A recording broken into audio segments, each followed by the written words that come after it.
First topic is how can neuroscience help your prototypes? Our first speaker is going to be Gustav Pastucha, Pixel Federation R&D producer. So please. Well, thank you very much for the introduction. So again, I'm Gustav, I'm from Pixel Federation, and I'm gonna go through how did we use neuroscience at our R&D department. There are more cases than just prototypes, but please stay tuned. All right, first, what is ahead of you? So we're gonna go through what we wanted to achieve with this experiment, then why. That is always important to understand, right? Then how did we do that? Then I will have one kind of a little bit off-topic suggestion for you, but it's still from R&D department, so it's in regards to what could be done in the process of R&D. And lastly, what were we able to achieve? So let's go to that. Well, before we start, I want to start with the introduction of myself a little bit, since I have 1 hour with you and I need to prolong the session, so I'm going to go with that one. I started with finance. I've been working in finance for 8 years for something which you could probably call fintech company, alternative investments focused fintech company, where I was setting up hedge funds. I did and survive, really survive, being on the wrong side of the Swissy franc trade. That's actually chart of that trade. You don't want to be on the other side of that one. And lastly, I just realized that that's not something I want to do. I want to do something which is more creative, which helps people have better life. And that's why I joined Pixel Federation and gaming in general. So I've been with Pixel Federation for 2 years now, well, a little bit more than that. Started as a producer at Diggy's Adventure, at that moment our biggest game. Now I'm a producer at the R&D department. Yeah, and Pixel Federation, I'm pretty sure that everybody knows this company, but I want you to remember, or at least I want to present that side of the company I'm focused on right now, and that's a train part of the company, or train brand of the company, since we are proud entertainer of what I like to call train-loving nation. It has 2 million inhabitants on a monthly basis. It has very highly engaged folks, like 11 times a day, 1 hour daily, and it's a loyal bunch too. We are very happy to have those guys. 9% of that 2 million is playing the game on a daily basis, and stay tuned, we will be doing amazing things with the train brand, so just so we know. But let me go to what did you go for or come for in here. I will start with our process, how we build new games at Pixel Federation, and slowly but surely I will go into neuroscience part, so please don't leave. I know that you came only for the neuroscience in here. We're gonna go there, right? So usually we start with concepts, then we go to prototypes, we do pre-production. This is probably quite blueprint for anybody. But why did we want to do this, or what we tried to achieve as I started? Okay.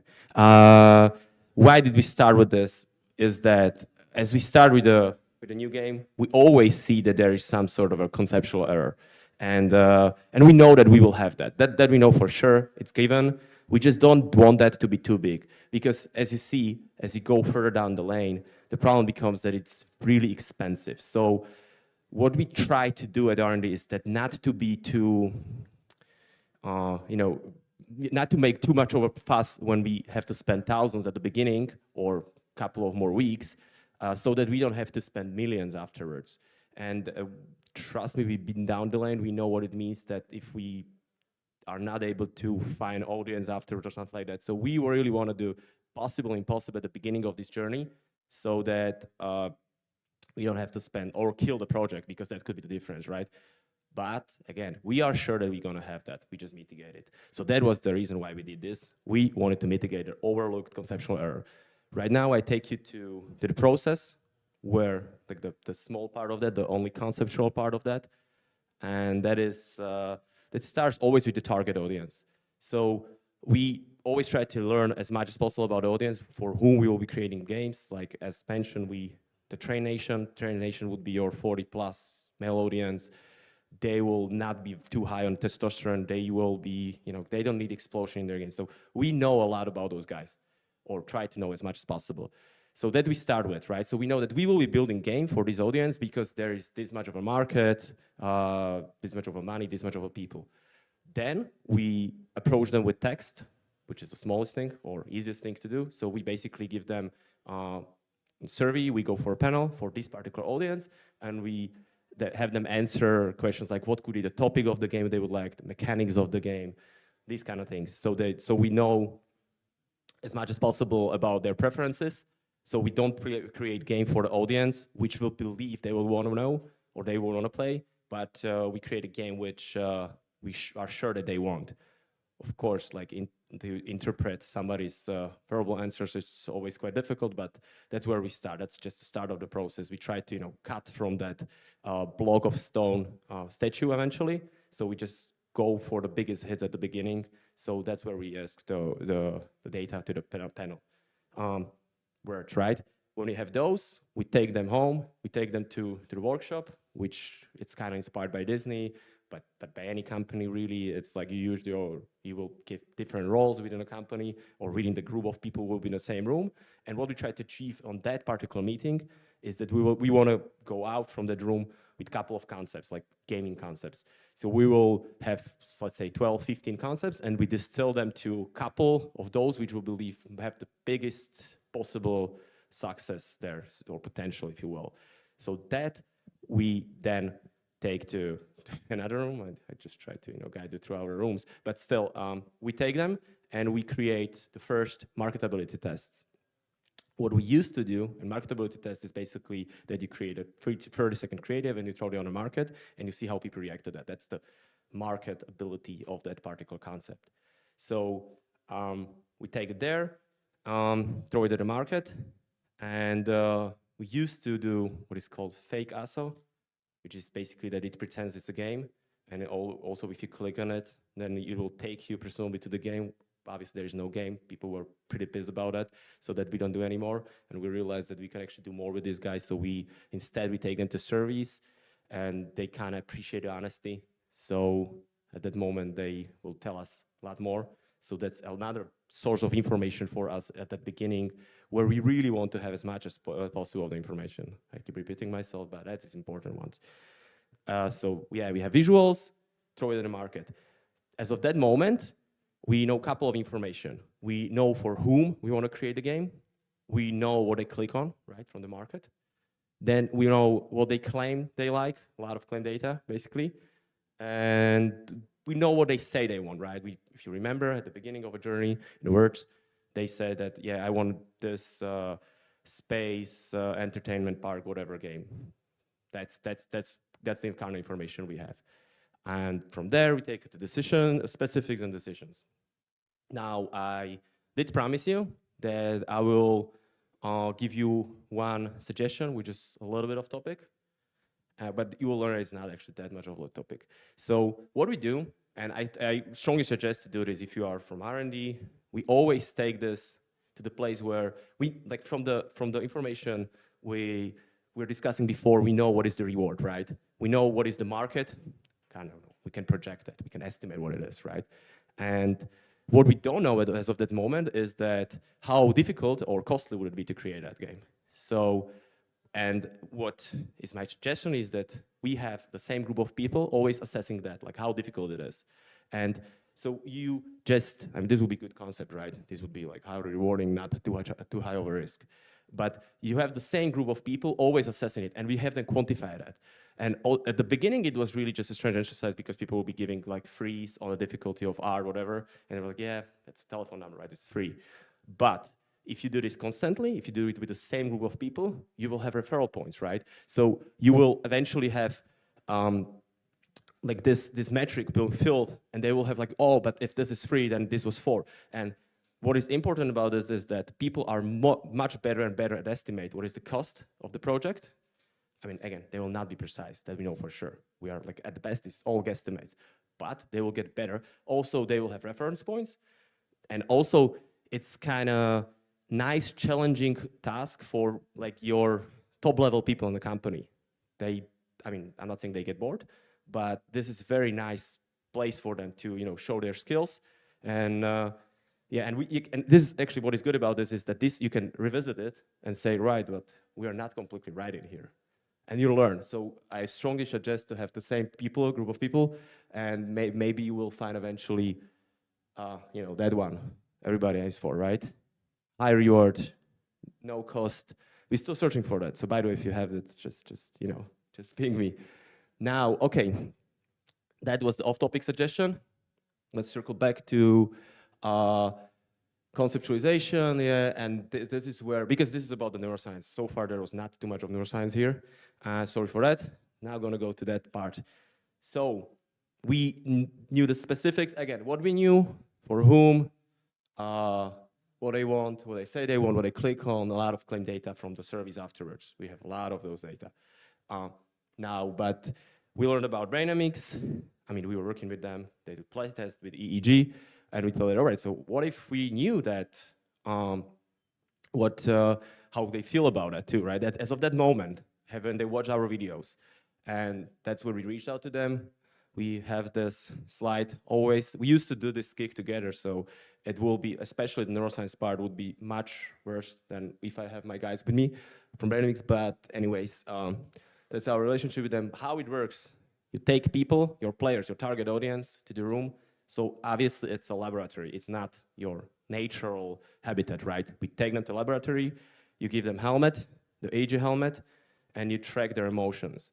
I'm gonna go there a little bit on that further, but again, I'm not an expert in it. But so you give them this, and like, you have a timeline of their emotion as they watch the game and play the game. You see where they look, you see how they feel.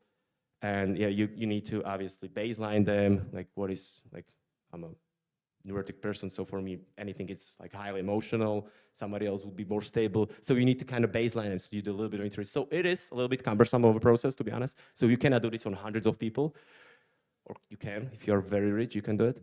But so this is how the process is. They usually are laughing this hard. How does the brain work? I brought myself very old school help for this because I don't remember that, honestly. And I don't want to cut you short on this one. One sec. So just so we understand how this works, right?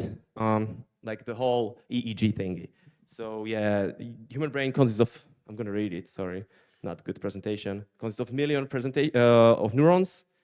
All the emotions are caused by neurotransmitters and get emitted in the human brain. That probably know, right? Neurotransmitters are, for example, dopamine, serotonin, and all this. And so we know that if there's dopamine, that you probably know, right? Like people are happy. Serotonin is pretty much like that too. But what is important, and that's how this whole helmet works, is that when the neurotransmitter gets emitted, it will activate neurons, which in turn will cause an electrical potential, right? So it's measuring, the helmet is measuring electrical potential.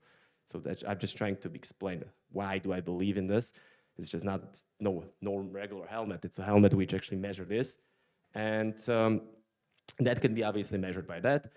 So dopamine, for example, and different neurotransmitters are transmitted in the different parts of your head. So for example, dopamine is emitted in a prefrontal cortex, which is actually where this is happening, right? So if the helmet measures that there is a activity in your prefrontal context, it know that you are happy. So this is how it measures what is happening. And so yes, that's where you are able that your players are happy about the game you're producing or whatever, right? So, and also, but this is all just towards, so this is why I actually wanted to work with these guys, and I wanted to use this because for me this is quite impressive. What you see on the right-hand side is that this is emotion of the player who is doing this. You see that little thing, that's where he's looking at. So right now he's super happy because finally he was able to come across this. Now, he's getting a little bit confused. What am I supposed to do in here? Walk to the wall, right? So he needs to go to the wall. And also, again, so timeline. You see what the person is doing and how he, she feels. Yeah, I'm not very happy about this, obviously. I don't know what to do. So this is really your player, right? You can see them like struggling. And as you will learn in a couple of seconds, it's just it was written all along. Aha, space. Right? And so she will become happy eventually. Again, but to me, having this number, having this kind of tool was a little bit. I would say that it's addition to service. I'm not gonna say it's substitute to service as Brainamics usually sells it, because like they say that you usually ask in a service people like, how did you feel? And then you need to kind of decrypt it, because if I told you I'm happy, it'd be very different my happy than your happy. So you need to then decrypt it again, and then you have information. When you have Brainamics, where you see how happy they are, right? But I still believe, and that speaks to the thing at the beginning. I'm not saying that you should be wasting a lot of money at the beginning of the process, but this is where you should be kind of conscious of how much information you can get. So if you can get the service, which kind of speaks also to how people talk or how express their feelings, then and you can have this, like you see the real emotions. That's, to me, it was great. So always, I said, yeah, let's stay here. Sorry, I said to Brainamics that I want to do this much sooner, and also like as a product for them. Like this is where people are willing to spend money. But also, this is what I want. I want at the beginning of the whole process of my game to feel or know how people feel about it. What I'm about to play before I put more programmers on it, more developers on it, more designers, whatever. I want to know for sure what I'm getting for them, again, for sure, as much as possible.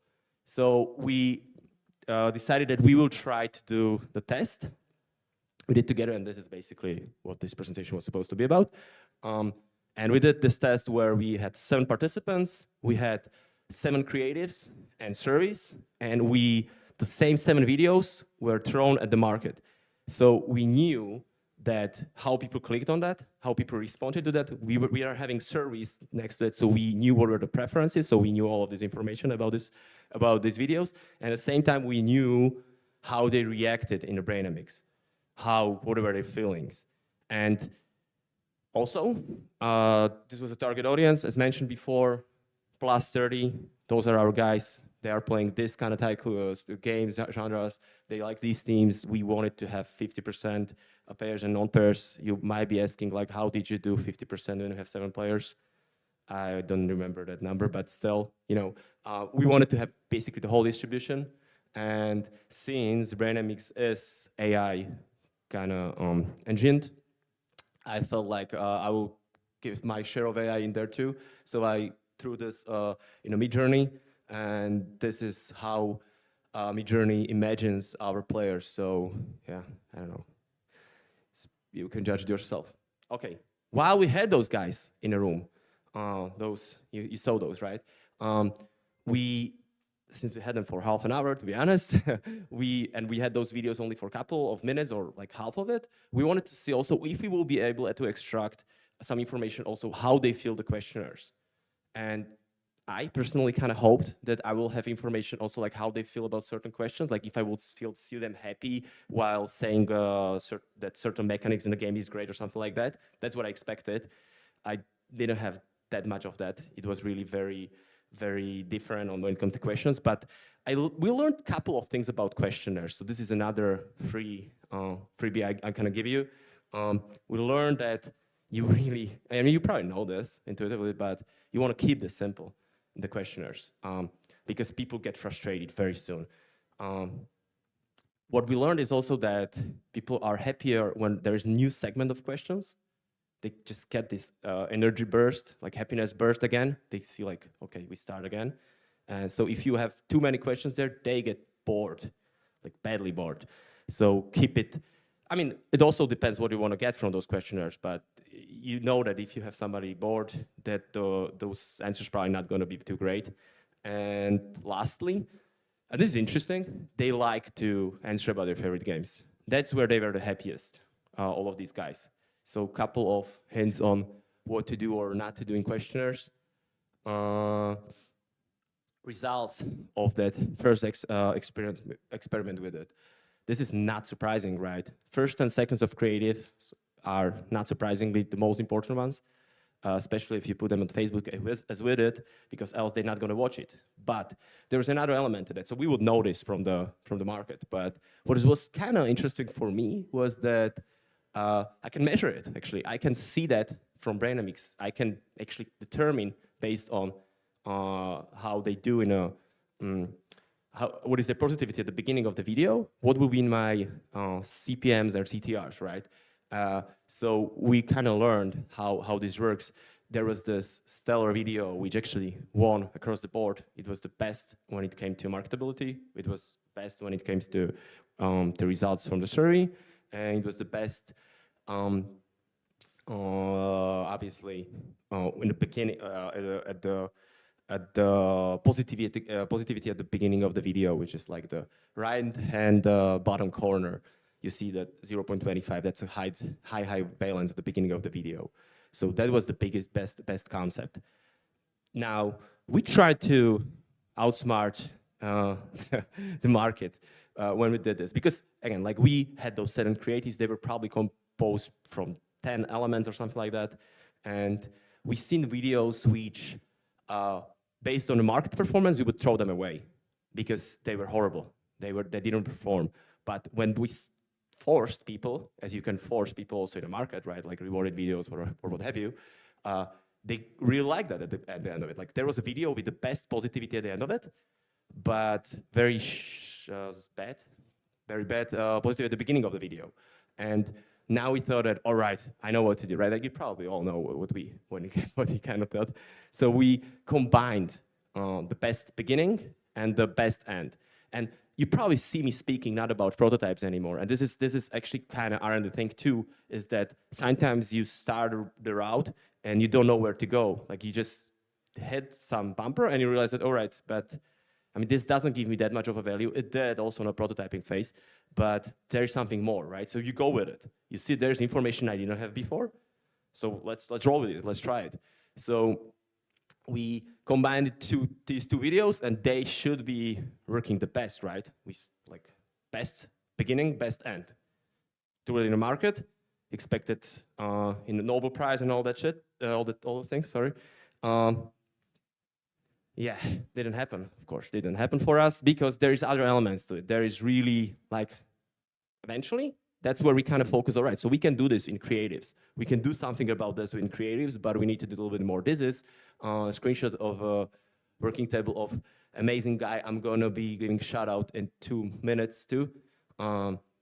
Because we saw that there has to be some value, but we just realized that we need some more information into that.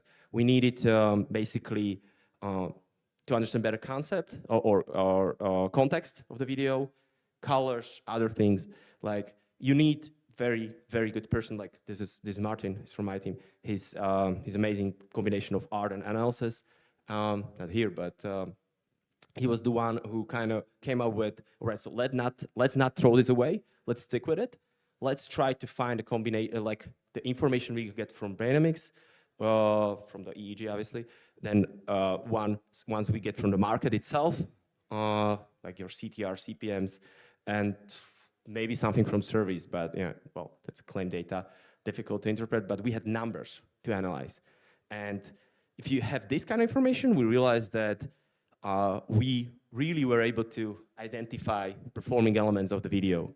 And ultimately, we really were able to create one creative based from all those 7 creatives based on this information, which will have higher CTR. And now I would be lying to you if I would tell you like it was 50% better or something like it. It was marginally better, but it's a beginning of the road for us. We realized that, all right, so there are tools, and also you don't want to mitigate all your creatives because some are not worthy, and this is expensive affair, but or rather expensive. But if you have your winners, which you tend to have, right? Many companies have some performances, so some creatives they run for ages, and you can maybe create one which is marginally better. In all those money you are throwing at that creative, it could become very relevant. So that's where we thought, all right, so we keep doing this, and we keep doing this as we're speaking. We will be doing this. Yeah. So what did I want to do at the beginning was that I wanted to explain what did we want to achieve, and that was just the mitigation of that conceptual error, overlooked conceptual error to be precise. Then why that? Because it's super costly. If you don't, then how? Sorry. How well that was kind of described the whole process. There was that one kind of topic suggestion which I don't want you to forget about if you happen to be prototyping. I believe that there is a massive value, especially from the people perspective. And what we have achieved? Well, I would like to say that, and there's amazing animation, so please really focus right now. That oral conceptual error, I believe that we were able to mitigate this. We were able to mitigate it too, and this is, again, as promised, as advertised. We knew that it's not gonna disappear. It never will, right? We are just humans. But we were able to like make it a little bit smaller. Like, we were able to realize that what can we do with this data? And it's not only that, like what started as this endeavor of mitigation over overall conceptual error, and that this is also my pep talk for you. Just try to do more of that. Like if you find something where you believe there is more value, don't do just the first task you were kind of assigned with. Go further, as we did. We basically came up with a solution. How can we possibly, not always, but possibly another tool, how to boost our CTRs. So this speaks to chiseling that process. This speaks to trying to find value. And this speaks also to amazing people. Again, it was mostly Martin who was able to help with that CTR. So yeah, it's probably not that replicable for you, but still. And well, that's basically all for me. One thing, I don't know if you ever feel like you want to know more about how to do like use EEG when doing creatives or mitigating creatives, whatever creatives. Just reach out to me. I am building some sort of a group of people from different companies. I mean, from Phoenix Games and a couple of other guys from Nordic. And we try to, I will try to have that group where people will be exchanging ideas how to do this, how to use this, because this will be expensive endeavor. And I believe that there's a lot of potential from everybody to share. And that's really it from my side right now.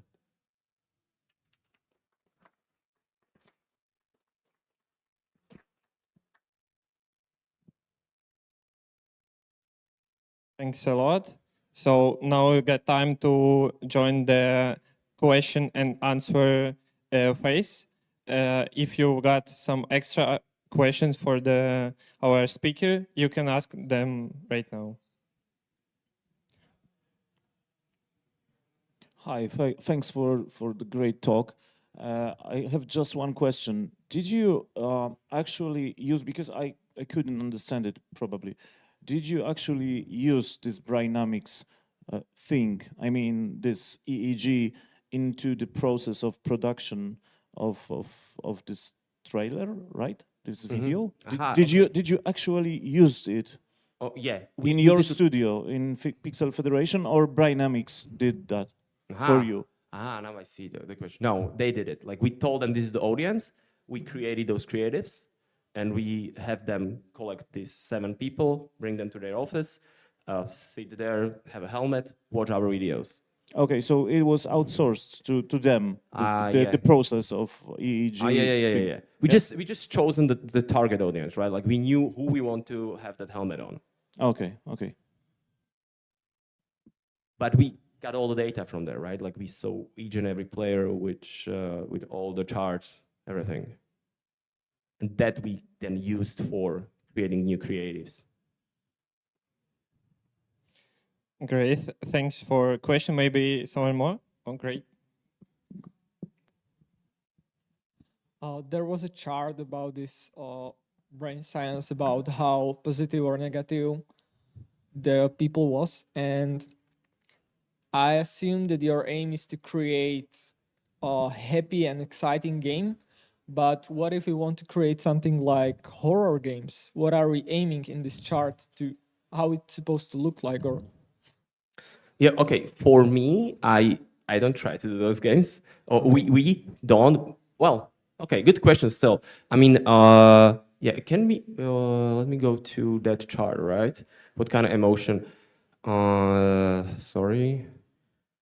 So yeah, like we are talking about the one with the yellow Yeah, violet yeah. thingy, right?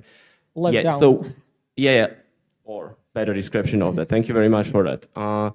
Yeah. So you probably then want to go for active, certainly, like where your brain is active, not passive, and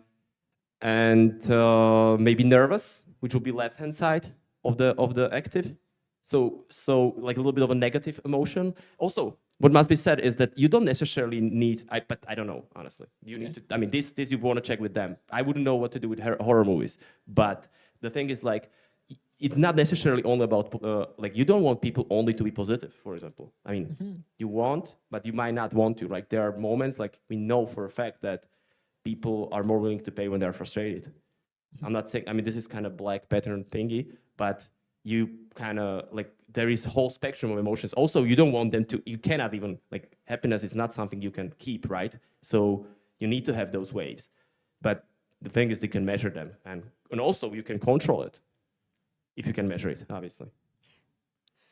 Yeah, but there are games like Souls games where the players are mostly frustrated. So it's like, is there some kind of way to know where we want to be when we're creating this type of different genres? Or You mean benchmarks? yeah. I honestly wouldn't be able to answer that. Like, I can imagine how this could be.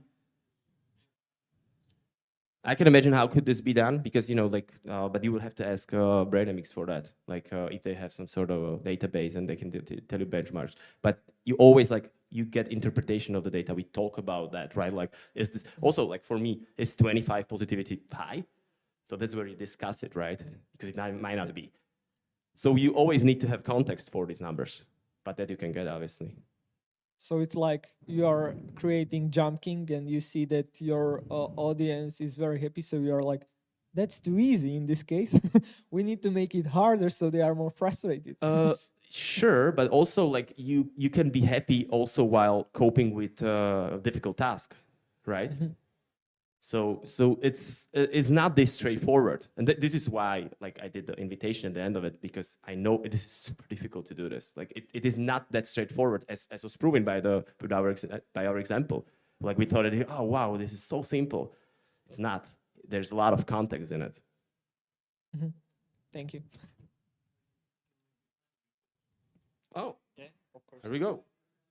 Yeah, because I'm psychologist and we are a research agency focused on game dev, and we work with horror developers, horror games developers, such as Bluebird Team, for example, which produce the Medium, the Silent Hill, etc. And the thing is, you probably will aim to induce some nervousness, as you said, maybe some active and maybe anxiety. You have to look for, you know, the optimal level of anxiety in gamer's head to have a good, you know, horror or thriller experience. That's the first point. The second point, as you mentioned before, you cannot just, you know, rely on neuromarketing. You have also, because we also do neuromarketing in our laboratory, you have also to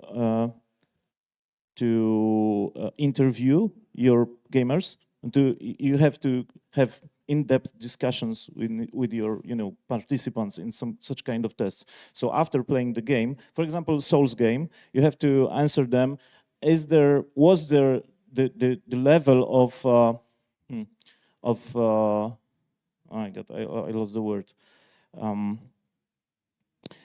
Is it good enough to have this level of complexity of battle? Is it good to have this this difficulty of battle? Because they can be really, really happy about it is really, really complicated battle. and you will see the frustration. You will see the just a second. It's not here. It was in this Brainamics. If you move backwards, one more, where the movie was played. Yeah, the video.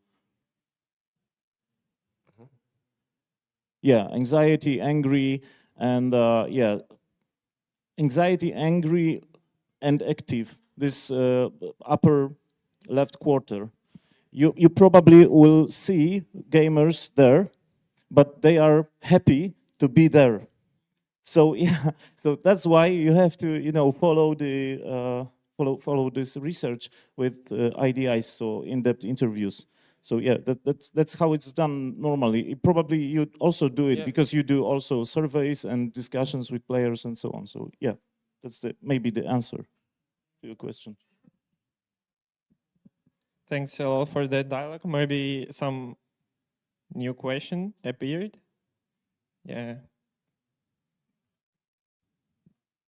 Thank you for the talk. So I just want to ask, what makes you believe that it's worth it? So if we compare it to the traditional CPM, CTR test, so if we talk about the money that we can spend on this type of thing and just spend that money on more advertising and then decide which creatives are better and so on, what makes you believe that it's worth it to spend money on this kind of thing? Good question, thank you. Good question about makes me think, right? Like, I just think that, I'm not sure, right? Well, one is that I want to know my players better. That's the first thing. There's a side effect of this. This is not just, like, we don't do this just to, get better creative. It's a part of the process where we learn more. We learn how to use new tools, how to interpret the data, how to collect the data, right? So there's much more than just this. Now, about what makes me feel that, well, I would believe that we have a couple of creatives which are like the evergreens, right? Like, they are very highly performing, never been beaten by anything else. I believe that, and I know for a fact how much money we spend on those. If I would be able to, I can calculate it. This is actually quite easy of a math, right? Like, I can calculate like how much I have to make it better with current spend to like make it a worthy investment to do the test. And I know for a fact that it could be profitable for me to do that. Okay, thank you.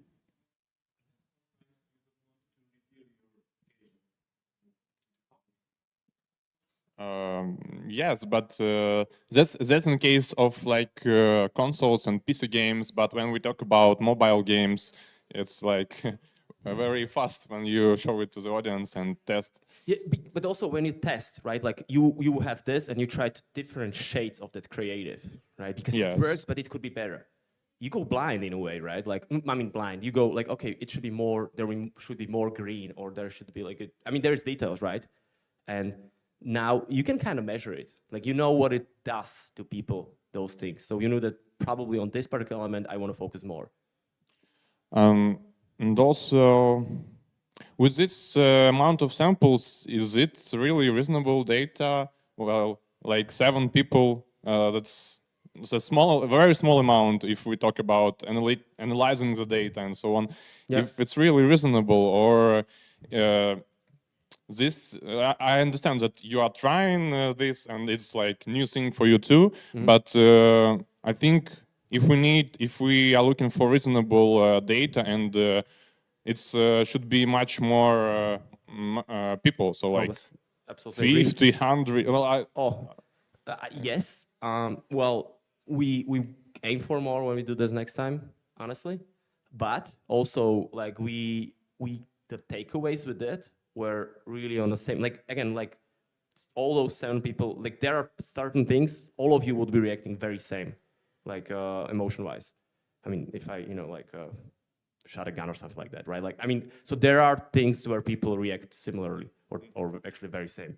So yes, but I agree that there should be more, and that is one of the pitfalls of this, that unless you have a lot of money on that because you need to find those people, take them there for half an hour. You need to you need to base them so so you can really measure them correctly. So there are some pitfalls of this. Obviously, I'm not saying that.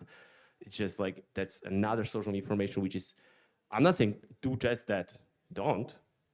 That's just additional information you can get, and it's especially when you can confirm it by market, which we could.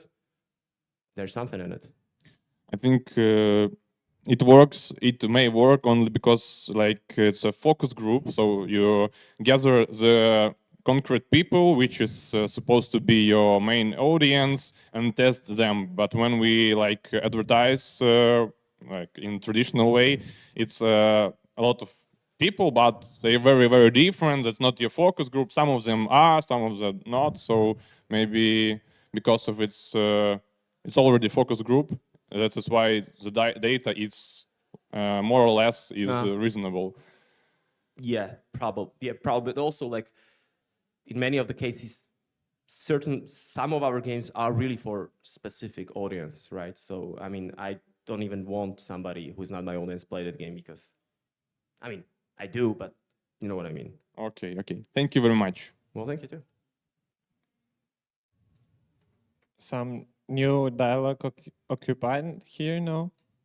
So, okay, even though it's quite new topic for me, it was quite interesting, and you talked also interesting. So maybe my question is gonna be general, but I need to ask it.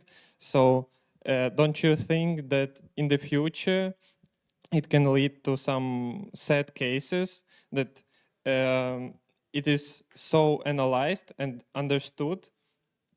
Okay, I'm gonna say a little bit differently. Don't you think that understanding and analyzing our brain, our emotion by neuroscience can lead to some sad cases in the future? And the second question is how is your expectation in the future? Can technologies of neuroscience can be a part of life of simple average? Yes. Yeah. No. Great question. Actually, I had this conversation before. Yes, it could be misused or abused, I guess. But it's a tool, right? It is, all right. No, it is. Okay, sure. But it's a tool, right? You can kill somebody with knife, but you can do a lot of great things with knife. So I believe that, actually, I'm very happy about this because eventually I would like to use this for mental health issues, right? And you could do that, and that's massive. And I believe that games should work and actually they work to a certain extent like that. So in many cases. Yeah, but a great question. I believe that it could be used in everyday's life. Not in this form, I guess. The helmets will have to be more efficient because this is really cumbersome to do that. But it's gonna go that way, and you have a lot of biometric data from your from your watches or something like that. So there's a lot of information. It will be abused, but it will be used also for good. So let's be on a good side. Yeah, thanks a lot. So I think if no other questions are here, we can end or yeah. I'm fine. Thanks a lot. Thank you.